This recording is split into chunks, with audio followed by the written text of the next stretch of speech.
Exactement, bon, c'est le premier réellement, c'est un véhicule vraiment qui nous appartient à partir d'aujourd'hui, mais c'est le deuxième, on va dire, qu'on va faire rentrer dans notre flotte. On a eu la chance déjà, il y a maintenant 2 années, de pouvoir rouler avec un véhicule 100% électrique de la part de Mercedes, avec lequel on a réussi à rouler sur toute la période de test. On a fait environ 30 000 km pour livrer plus ou moins 250 clients différents sur cette période de 10 mois. On va l'utiliser exactement de la même façon que n'importe quel autre camion de distribution en service au sein de notre société. Donc il va pas rouler sur une ligne fixe, il va faire de la distribution dans un rayon de 200 km autour de nos bases de Mackelen ou de Saintes. Faire vraiment pas de route standard, de la distribution en tant que telle, sans ligne fixe et sans distance prédéfinie à l'avance ou quelque chose que ce soit.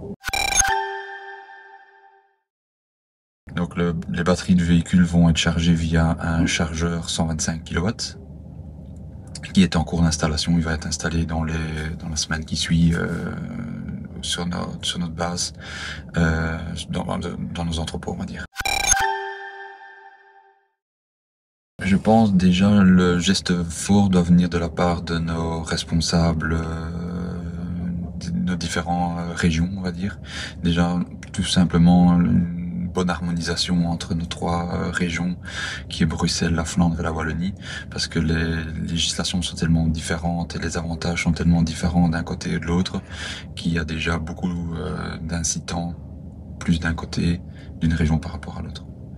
Et puis, on parle toujours de véhicules électriques, mais il y a aussi un gros problème. Si tout le monde devait passer demain sur des véhicules électriques, qu'est-ce qu'il en est de l'infrastructure? Je pense qu'il y a peu de personnes à l'heure actuelle qui peuvent nous dire qu'est-ce qu'il en est et qu'est-ce qu'il en sera dans les prochaines années.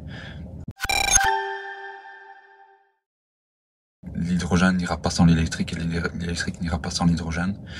Donc ici, nous, on est actifs dans plusieurs projets qui vont se concrétiser dans les prochains mois, voire semaines pour certains, pour mettre en route des premiers véhicules utilisant l'hydrogène. Oui.